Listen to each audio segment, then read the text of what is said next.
So, Yom HaAtzmaut, huh?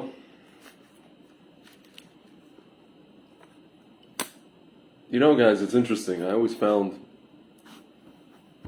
it to be a very interesting juxtaposition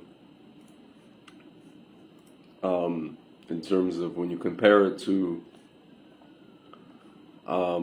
Memorial Day and Independence Day in America.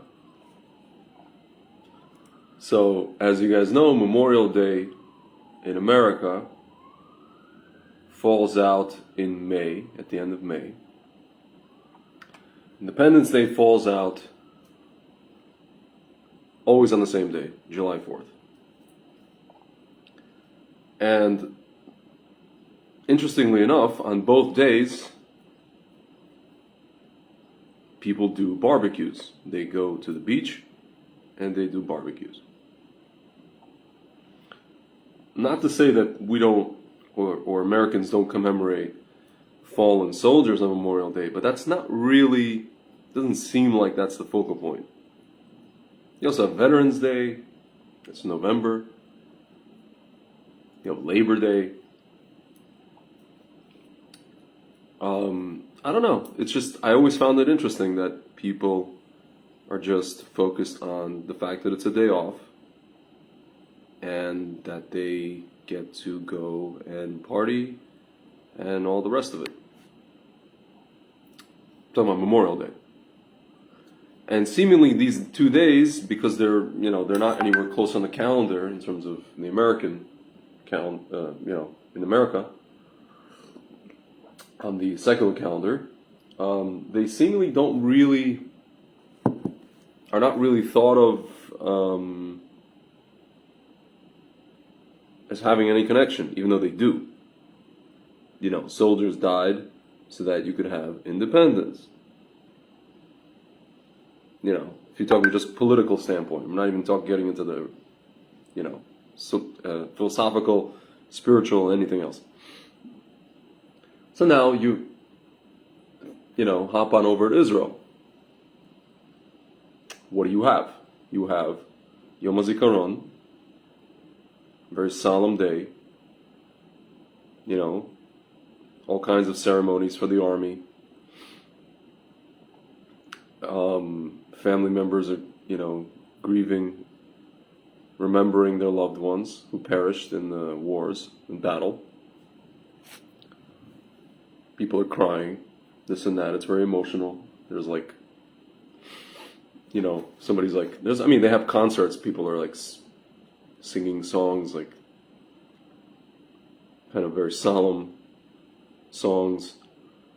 There's an event in Tel Aviv. There's an event in Yerushalayim. It's all very kind of solemn, quiet, not full of so to speak, high energy, right? And then, so that happens for 24 hours. And then, guys, literally, as soon as that's over, begins Yom HaAtzmaut. And Yom HaAtzmaut is the barbecues and the parties.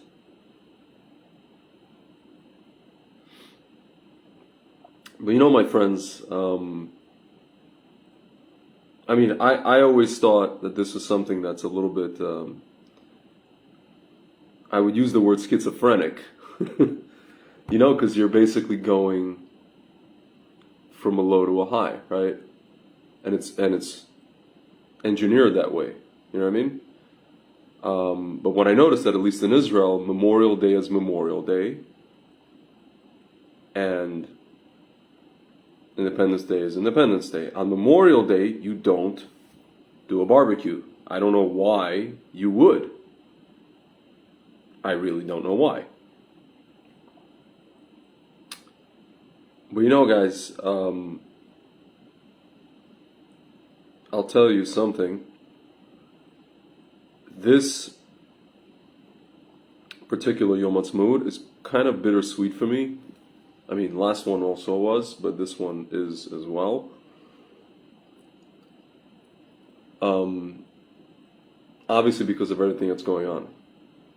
And it's very, very easy to fall into the mentality that, or as my friend told me today, man, Yom HaAtzmaut is a secular holiday,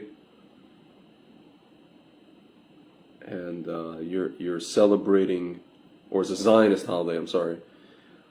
It's nothing to do with Judaism. The Lubavitcher Rebbe said that you're not supposed to celebrate Yom HaAtzmaut. But I have a question. You look around us. You see the government that's in Israel today. But actually, it's not just this government. You could look back since the beginning of the state of Israel. We've had very few governments that actually, were tapped into the destiny of the Jewish people. Let's put it that way. Or were tapped into to what a real Jew, a Jew with a healthy neshama, is supposed to be striving for. We had very few governments. We may have had a couple of prime ministers who were tapped into that, but the governments as a whole, or the Knessets as a whole, if anything, they were going against it. Today we have, if you look around, it seems like we have a country where, it's totally okay if you want to just be, if you're a Jew and you want to just come to a country and just kind of, I guess, be safe, more or less. For argument's sake, you want to be safe and you want to, as my friend Efrain says, go on the beach and look at pretty ladies on the beach and party. That's totally fine. But if you want to do anything that the Torah wants you to do, then we have a problem. Then we're going to fight you at every step of the way. We're going to fight you every step of the way. But interestingly enough, guys, I have to give these guys some credit. When I say these guys, I'm talking about the founders of the State of Israel. When they would get up in front of, international bodies, and they would ask them, like, what is your basis for founding a state over here in this piece of land? And I think Ben Gurion would say, he would just say the Bible, like, straight up. He wasn't super religious guy. But what else is he going to say? Obviously we know that the Zionist Congress had a whole discussion, where to start the state. We're going to do Uganda, we're going to do some other places. And there was a big debate. There was people were like, why do we have to go to the Middle East, to the swamp, to surrounded by enemies? Why can't we just go somewhere isolated? We could find a similar climate, similar everything, and start a state over there. Why do we need to do this? Are we crazy? But my friends, you have to look at it like this. If you're asking the question, why would Hashem sanction the founding of the state in the land of Israel by secular people, by people who are anti-Torah, by people who, cut the payos of Yemenite children, by people who gave Yemenite children took them away from their families and gave them to strangers, and other things I'm not going to mention. Why would Hashem allow this? Well, guys, there's an interesting idea in Jewish philosophy, in Ashkafa. Specifically, the Ramchal talks about, sometimes Hashem has to bribe the Satan, has to trick the Satan. So you would imagine if Hashem wanted to have religious people start the state, then the Satan would come and say, listen, I have a lot of judgments against you guys. You can't just start a country in the land of Israel and all of a sudden you're very holy, but I have a lot of judgments. You guys just did what you did over here with the Haskalah for the past 300 years, 400 years. You can't just let that go. Yeah, I know I had a Holocaust on you, but still not enough. So Hashem's like, you know what? Let's have these guys who are kind of like, they're anti-religious, but, I guess they have enough fervor, that they want to be in the land, and they believe in, the pioneering spirit, and, universities, and high-tech, and whatever it is. Let's have these guys just kind of start the country. We'll trick the Satan. Anyway, most of the country is going to be religious at some point. Masarti at the very least. Guys, if you look around you today, look around you in Israel, leftists are very worried. Guys, I can't tell you how many articles I saw, somebody sent me, or I saw them in passing, basically talking about how 1/7 of all the Jews on the planet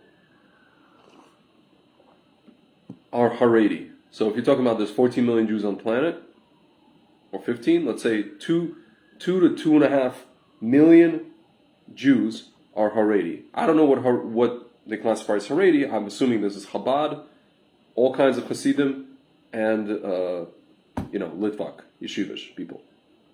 2.5 million people. Oh, almost.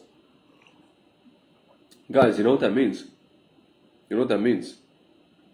That means that there are actually more Shomer Shabbos Jews than we thought. Because if you have at least 2 million Haredi, and then you add in people like myself, part of the, nationalist Zionist contingent. I don't want to say Dati Leumi. I'm talking about there's Dati Leumi or Dati Light, people like Bennett, which there's a lot of in Israel. There's the modern Orthodox here in America, Europe as well. And then you add in people like myself, who are kind of like part of the whole Ben Gvir crew, right? And then people in the settlements, Judea and Samaria, which is more or less the same thing.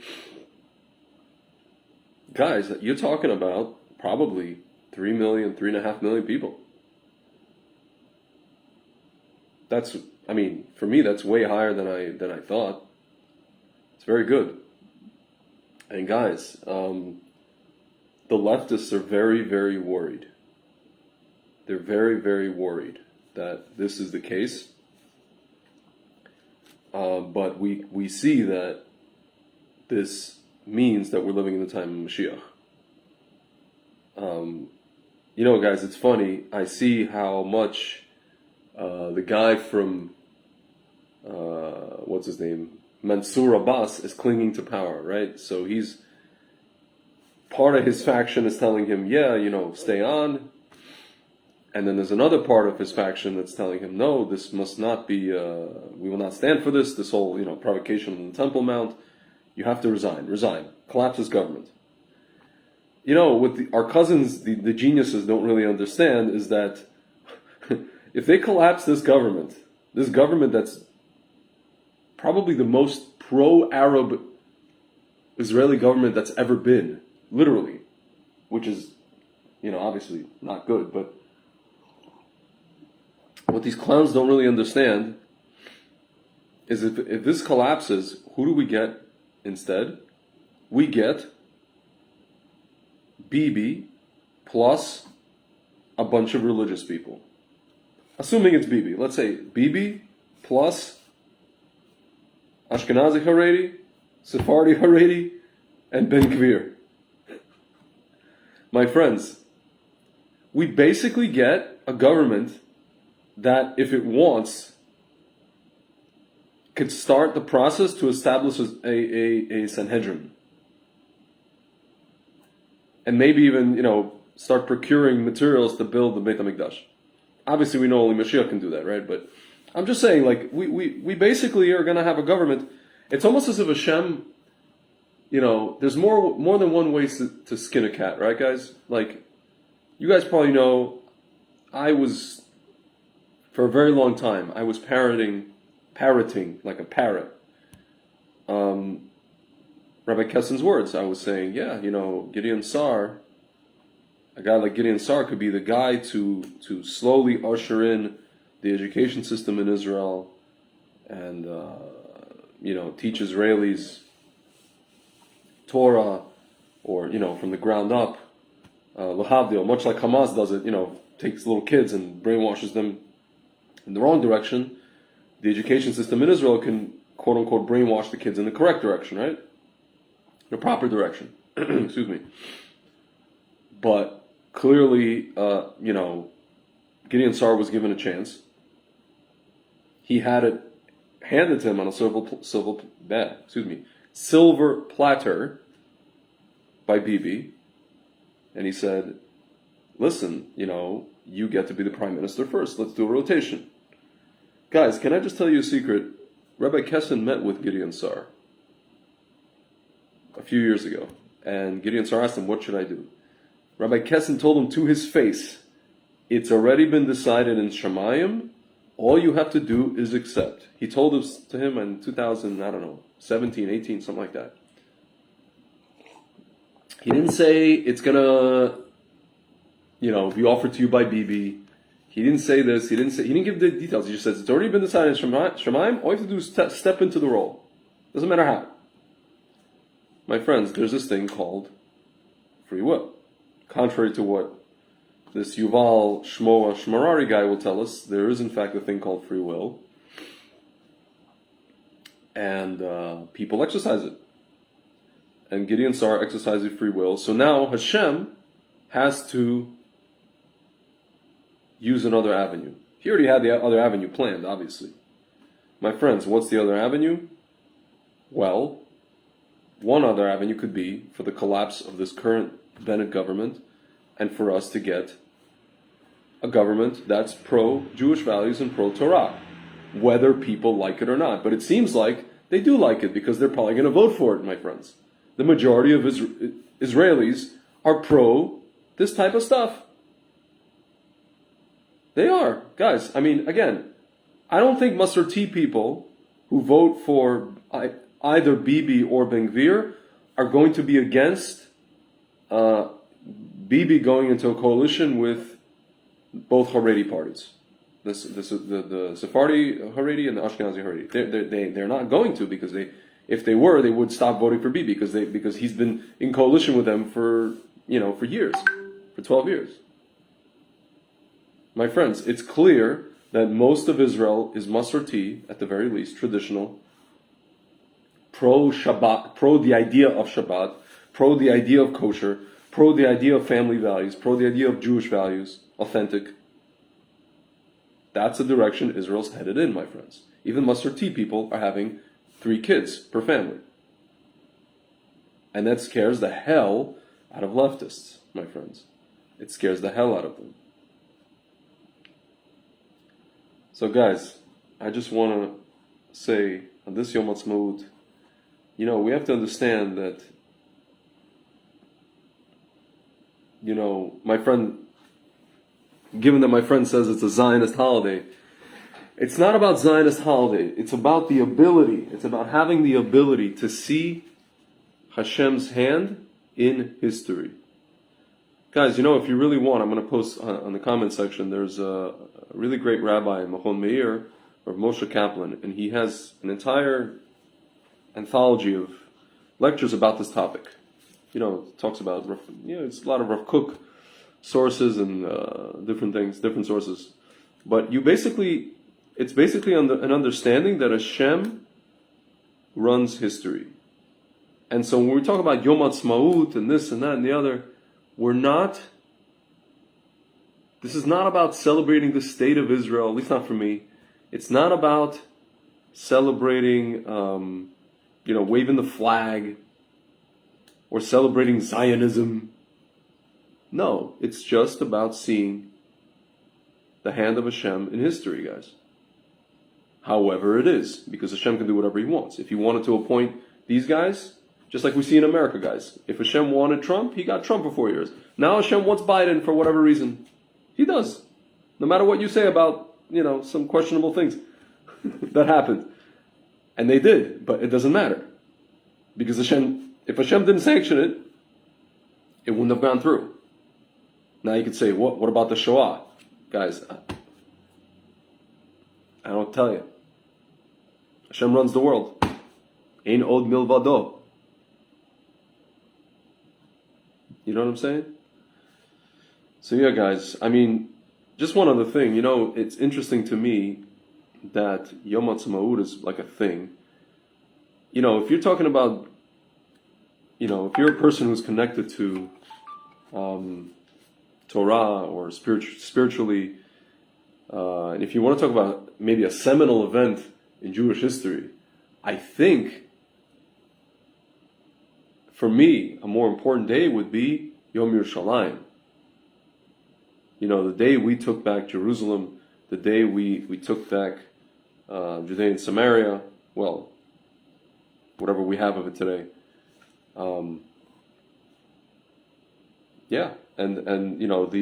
The portal opened up, as Yom Tov Glazer likes to say. The portal opened up that day, and that's, if you guys remember the not that you were there, but some of you maybe were. The Baal Tshuva movement started at that time, 1967. The Rebbe started, the Lubavitcher Rebbe, speaking of which, started his Tefillin campaign.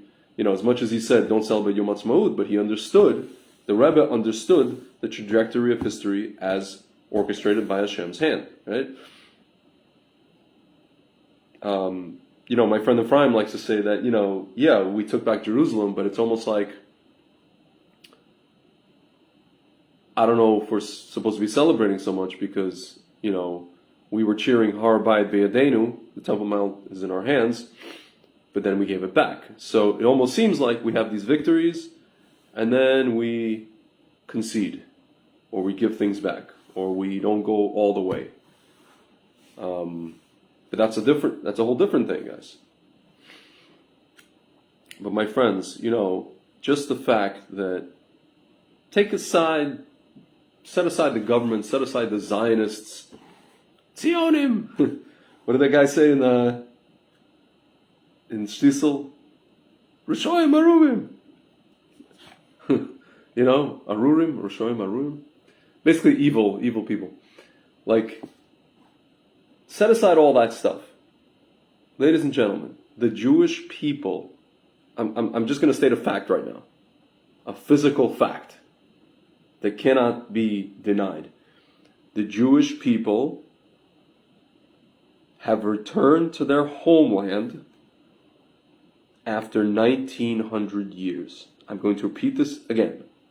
The Jewish people have returned to their homeland after 1900 years of wandering around like mice and being persecuted. However it happened, if Hashem didn't want it to happen, it would not have happened. Ladies and gentlemen, now that it's happened, I'm going to leave you with this. In the words of Rabbi Kessin, we are now in the Geula, and the Geula is unstoppable and irrevocable. My friends, from here on in, you guys could see, however it happens, it's gonna happen, by hook or by flippin' crook. It's going to happen. We're going to the Geula. That's it, guys. That is basically it. Alright, guys. I guess, Hag Sameach.